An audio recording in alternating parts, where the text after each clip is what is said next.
In case you missed it, the Bank of Botswana has just decreased the monetary policy rate from 2.40 to 1.5%. This NPR, often referred to as the interest rate, is a tool used to adjust the money supply in the economy, aiming to achieve a balance between inflation and output stability.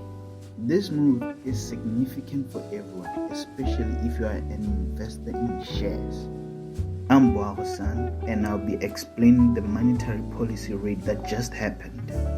During a media briefing, Governor Cornelius de Kock mentioned that the country's inflation stands at 3.1%. However, this could rise due to factors like increasing international commodity prices, supply and logistical constraints, and geo-economic fragmentation.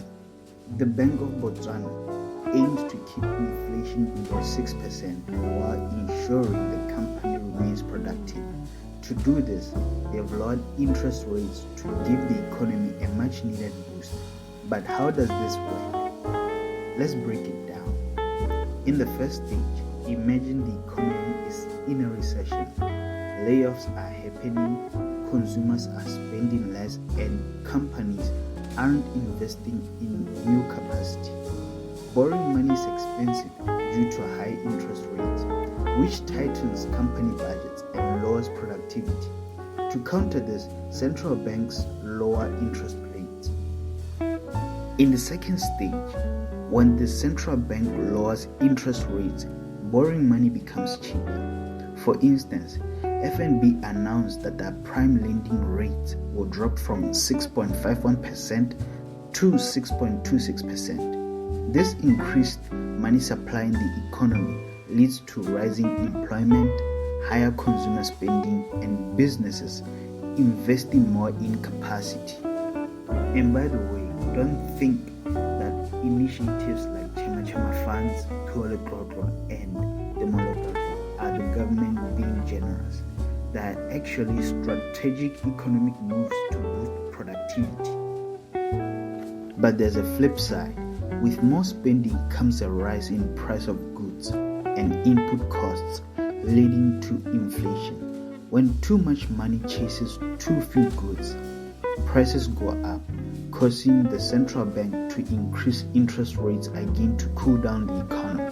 So the central bank walks a tightrope, trying to avoid an overheated economy while promoting growth by adjusting interest rates based on the economic conditions. Now, how does this all affect shares? When interest rates decrease, share prices rise. This is because businesses have more money to invest, borrowing costs are lower, and cash stability improves. Conversely, when the interest rates rise, share prices tend to fall as borrowing becomes more expensive. It's like a yin-yang relationship.